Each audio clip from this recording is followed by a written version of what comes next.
บอกแล้วผมกะไม่ผิดหรอกตอนนี้ผมยืมเขามาเลยใช้ป้ายทะเบียนนี้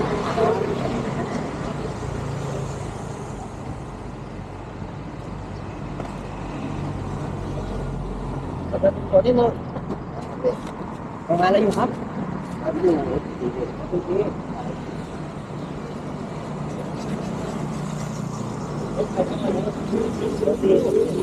มาเมื่อกี้เลยมีรถบุกหลังด้วยเนี่ยชัดนะไปกับพี่ไปเป็นมอง